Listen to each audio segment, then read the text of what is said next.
All right, so I just want to talk about some of the major hip hop releases that have come out in 2020 so far. So maybe some people can use this as a guide if they want to, find some good stuff to listen to. So who knows? Maybe check some of these albums out. So this isn't going to be a list. For this video, I just want to give you just a rundown of some of the major releases. Maybe I'll give you like a top five by the end of the video. But yeah, so these are some of the major releases. Let's jump right into it. First album I want to talk about is Eminem's Music to Be Murdered By. So just some quick extra thoughts on the album. So yeah, if you haven't heard this yet, or if you have heard it, let me know what you thought of it. Where does this rank in Eminem's catalog? I really thought it was a fun album. I really did. Now it definitely had its flaws, but I just thought he really didn't try too hard to knock it out of the park. I just thought very consistent in terms of the beats and the lyrics. I mean, there were some pretty crappy hooks on it. But I just thought you had some really good concepts on here. I just thought, from top to bottom, even the stuff with some of the, newer generation of rappers was just a lot of fun. So I really thought Eminem came through and, definitely delivered here. So if you heard it yet, I'll be interested to know, where do you think this really ranks on Eminem's catalog? I would definitely say that, maybe albums like Recovery, Relapse, the Marshall Mathers LP2, I would say maybe, the highs of those albums probably were a lot higher than anything from Music to Be Murdered By. But I think with this album right here, I thought it was more complete. I just feel like from top to bottom, it was a little bit more consistent. And yeah, so, Eminem's had a really interesting career since the release of Revivals. So, and with Music to Be Murdered By, it's really the album that, he really did a good job of satisfying the the fans that hated Revival, and some of the fans that thought Kamikaze was a little bit too hard for them. I feel like he really kind of found his groove with this album. So yeah, definitely, man. Music to Be Murdered By, definitely a dope album. All right, so the next album I want to touch on is Royce the 5'9's The Allegory. This is Eminem's friend. Eminem and Royce actually did an album together called Bad Meets Evil. But The Allegory, it's an interesting album. One of the things that Royce has always, I wouldn't say taken criticism for, but he really hasn't done a lot of personal albums or albums that had like a consistent theme.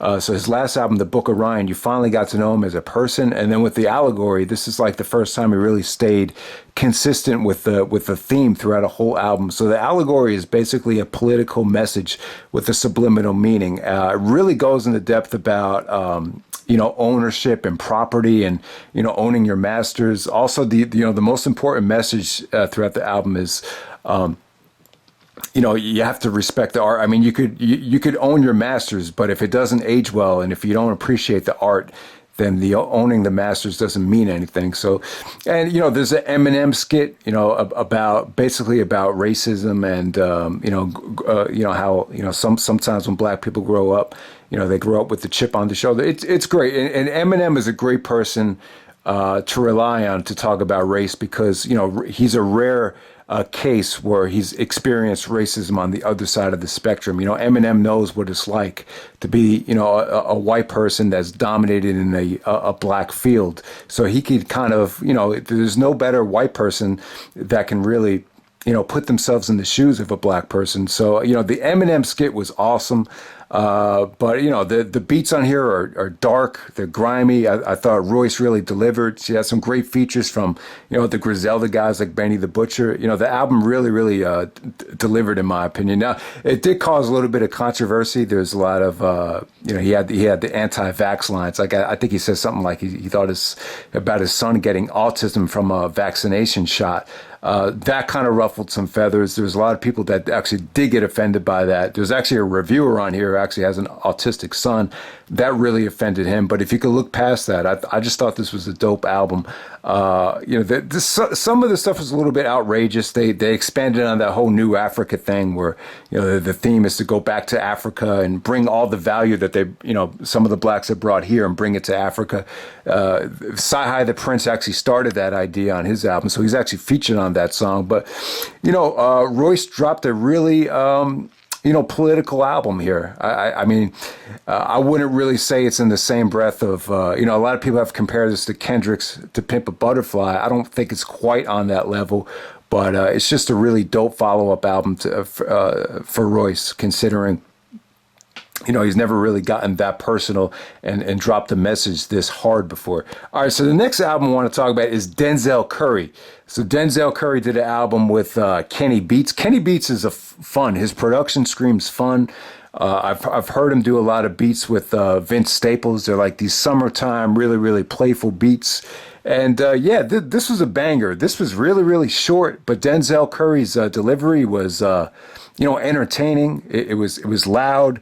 And it was still just, aggressive. And, I just thought he sounded great on this thing. I've really been sleeping on Denzel Curry. I really got to check out the Taboo album, even the album they did last year. I've slept on Denzel Curry a lot. But, him and Kenny Beats, I thought they made for a great combination. Now, I know a lot of people thought, this was kind of Denzel's been a little bit more experimental of a rapper. He's more new school. So this was kind of his version of doing a boom bap album, and it kind of got mixed results, but I really enjoyed it though. I just wish it was a little bit longer, and it kind of just felt like it was just a little bit of a taste. It didn't feel like a complete album, but while it lasted, I thought it was a lot of fun. All right, the next project I want to talk about is Westside Gunn.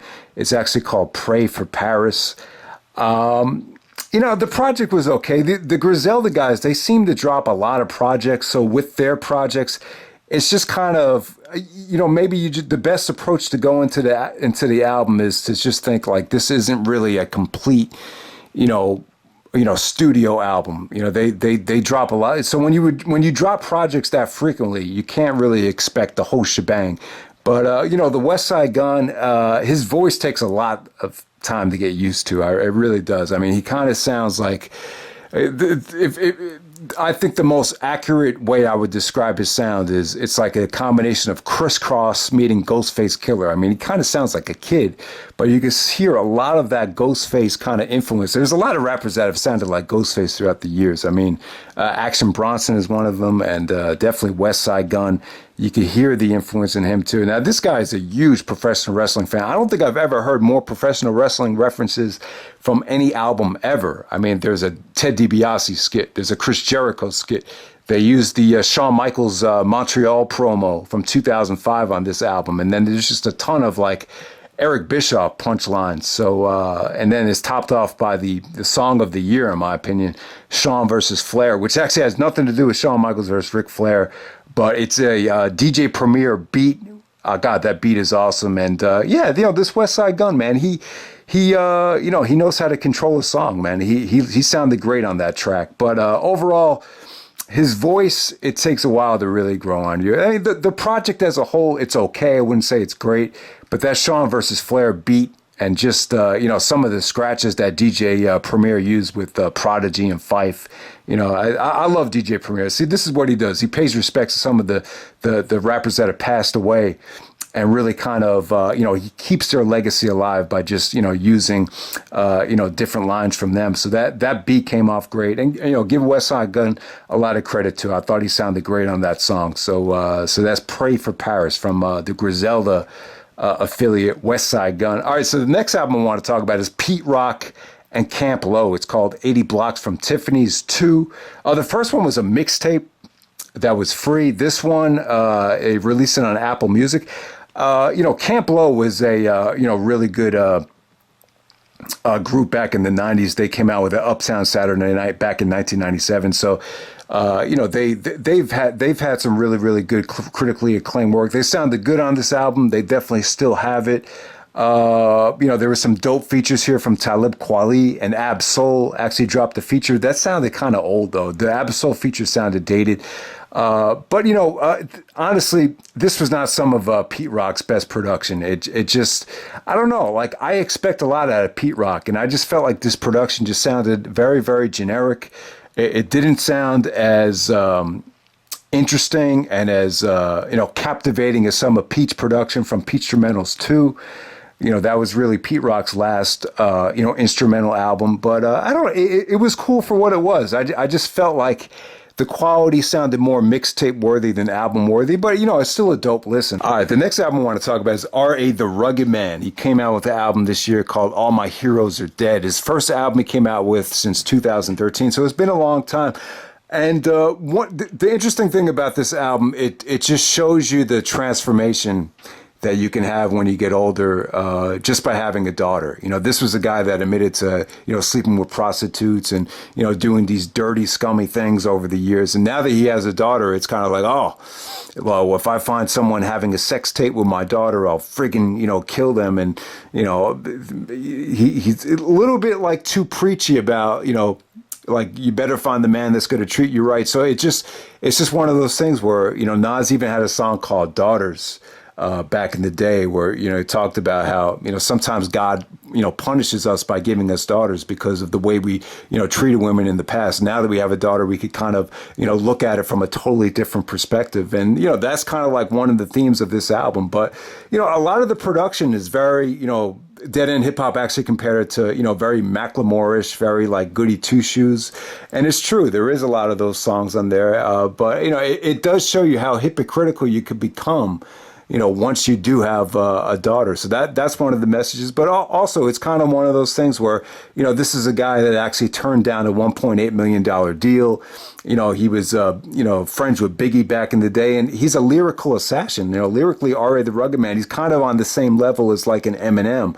And even, you know, went on Eminem and kind of criticized Eminem for some of his, you know, a lot of the fast rapping that he did on Music to Be Murdered By. He kind of took a shot at him and said, you know, let's see if you could do it like this. So that's one of the things that happened on this album. But yeah, it's pretty dope. There's a lot of, you know, features from the 90s on this album. Like, there's no way, you know, if this came out in the 90s, there's no way they would have been able to have, you know, this kind of budget, you know, to be able to. But, you know, things have changed since then. You know, these rappers aren't getting paid what they got paid back in the 90s. So, yeah, there was a whole track with, like, 90s rappers like Onyx, Brand Nubian, MOP, all these, like, legends on one track. So yeah, man, R.A. the Rugged Man. One of the issues with the album is way too friggin' long. There's like 22 tracks here. They're all good songs, but it's kind of like, man, it's just like a lot to digest. And but yeah, that's R.A. the Rugged Man. You know, he's just one of these. There's a few rappers out there, and R.A. the Rugged Man's one of them. Chino XL is another one. They're great rappers, but whenever they come out with an album, it takes forever. But when they do drop it, there's like so many songs on it. That's just the approach that they take. You know, not that many releases, but when they do come out, there's just like an oversaturation of songs. All right, the next album I want to talk about, I already did a review of this, but I'll keep this short. Run the Jewels RTJ4. Yeah, man, you know, what can I say about it? It just, the timing of it was just crazy. You know, Killer Mike really, you know, he did a lot of, you know, political stuff leading up to this album. You know, he was involved in that speech in Atlanta. I think the mayor of Atlanta had like a press conference. Ernie Johnson from TNT even said like he was amazed at the insight that, you know, Killer Mike gave at some of his, you know, political opinions. So yeah, I mean, the album just really, the timing was just incredible. Now, like he had the line about I Can't Breathe, where he referenced the Eric Gardner situation. It's funny because that happened back in like 2014. And then, you know, he didn't really touch on it until this album. And it's just, you know, they actually said that song was actually recorded back in November.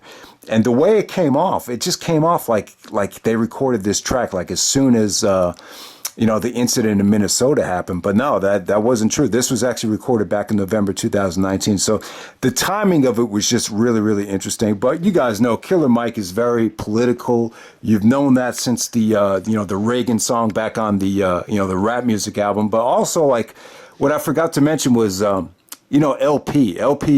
You know, Mike got a lot of the attention here, but, you know, LP is just very, you know, layered. This album really shows you how far he's come, not just as a lyricist, but just as a thinker since, you know, the Company Flow days. I mean, there's just a lot of, you know, spiritual lines from him, a lot of the stuff about Christianity, the hypocritical stuff that some of the pseudo Christians, you know, a lot of the stances that they took, So yeah, I mean, you know, especially about the unjust economical system. They did a whole song about that.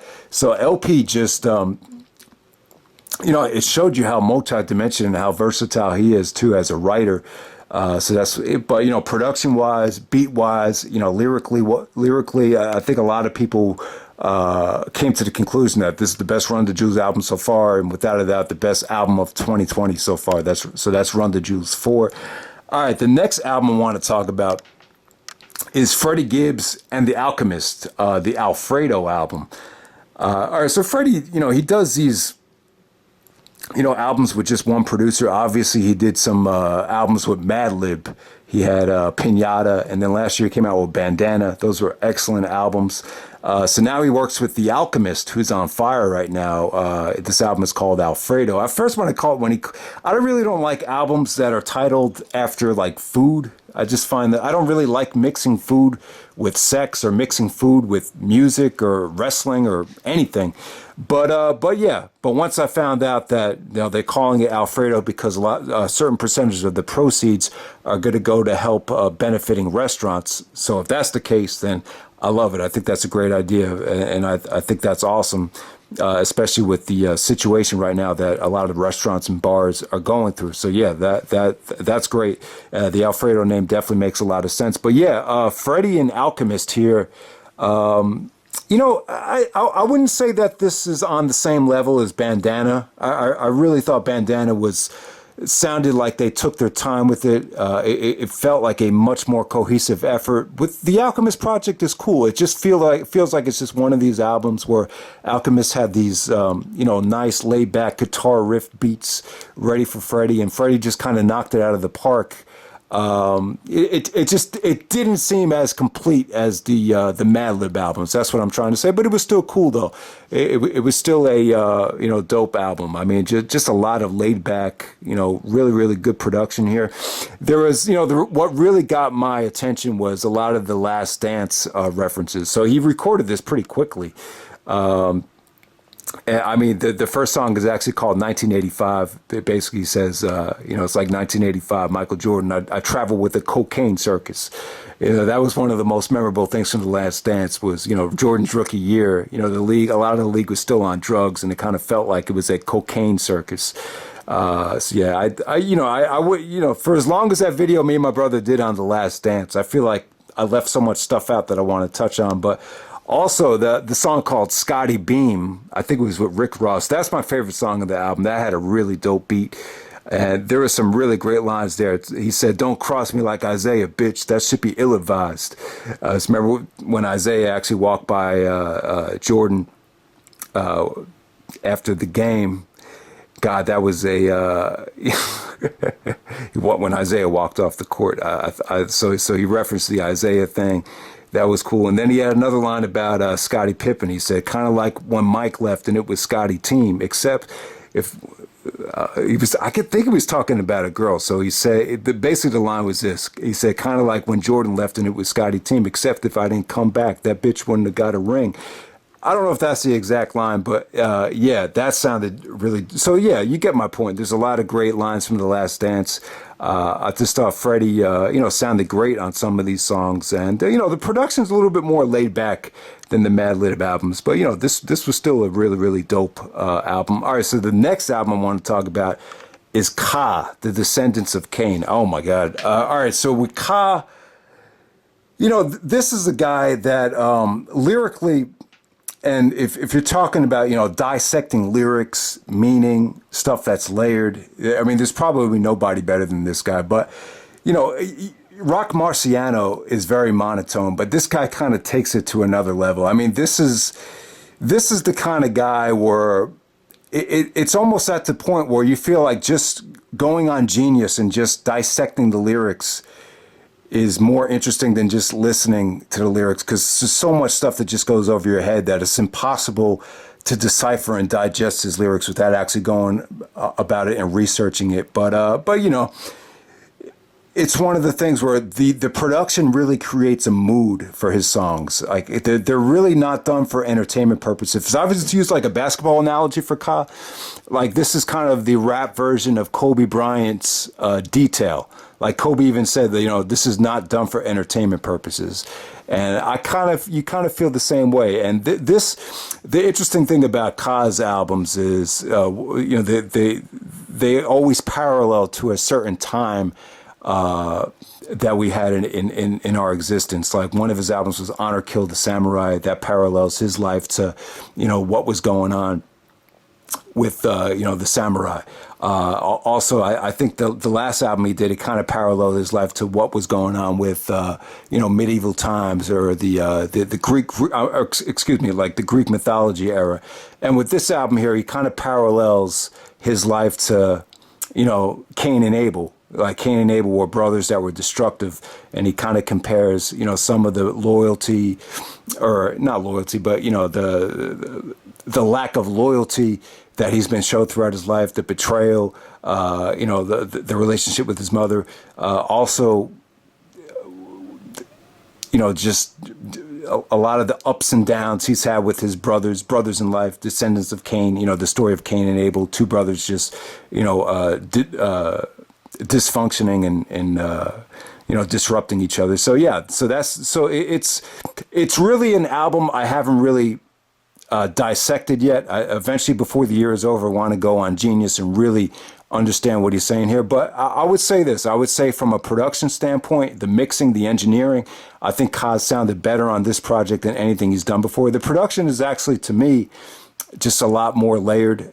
You still have a lot. He doesn't really go for a lot of drum programming with his beats, but the production definitely has grown on me. I wouldn't say it's an entertaining album, but it's definitely a step up. I would say in terms of Kaz, just the way it sounds. All right, so the next album I want to talk about is Kweli Chris, Innocent Country 2. All right, so so Kweli Chris, to me, he's really gotten a lot of popularity over the years. A lot of his albums have gotten a lot of attention, the last couple of releases. And with this album right here, it's kind of hard for me to really evaluate how different this was compared to his last album, Guns. His last album, Guns, seemed like it really kind of was eye-opening in terms of the change of direction. This is a little bit lighter. This was, from a production standpoint, I'll tell you, it's the production is very classy. It's very, there's a lot of great flutes. There's just a lot of feel-good, really, really, really good, positive production on this album. And there's also a little bit of dark G-funk beats too. The only thing is, like, I just wasn't feeling Kweli Chris on this album. The album that really got my attention from him was Being You Is Great. I Wish I Could Be You More Often. I thought the album was experimental, was unorthodox, but he caught my attention there. But with this album, I don't know. I'm just not really, his voice is just very robotic. I don't know, man. I just couldn't get into his rapping on this album. But I will say this, the production is very, very good. You could argue that it's a little bit too feel-goody, and some of the songs do feel like they should have been a little bit more darker. But but from a production standpoint, from beat-wise, there is moments of greatness on this album. All right, and the last album I want to talk about is Sadistik with Delirium. This is a very dark album. All right, Sadistik's last album was very melancholy. It was very somber. It was very depression. Delirium, this is more of like a horror show. There's a little bit more hard-hitting beats. He actually put Pet Sematary on here, which is just a really just hard-hitting, just aggressive, just more up-tempo than anything on his Haunted Gardens album. But with Delirium, you saw some of the videos. They're just very cutting edge. They're very, they appeal to horror fans. It's just, he's a big fan of horror movies, so it really fits that theme. And it's just someone that's really just kind of, it's more of the theme about him just kind of giving up on trying to fit in with life. He had this there's this one line where he said, you think you're so different. You're not all that different. All of us fit in the grave. That line is very, very dark. That's probably the most intriguing line on the album. And then in Pet Sematary too, he talks about just not fitting on social media. Say, I don't want to pose for your pictures too fake. So you kind of get his drift about the way he feels about fitting in with the popular culture. But yeah, I am not alone. I'm a loner. That's like the theme of Sadistik right there. So yeah, Delirium was another dope album from him. It's very dark. The beats are a little bit heavier here, but this is an EP. It's a little bit too short for my liking, but yeah, I can't wait to see what Sadistik has in store for his next full length project. So yeah, guys, if you have anything that you want to add or anything you think I missed that was important from this year, yeah, post it in the comment section. But those are my thoughts on some of the major hip hop releases of 2020.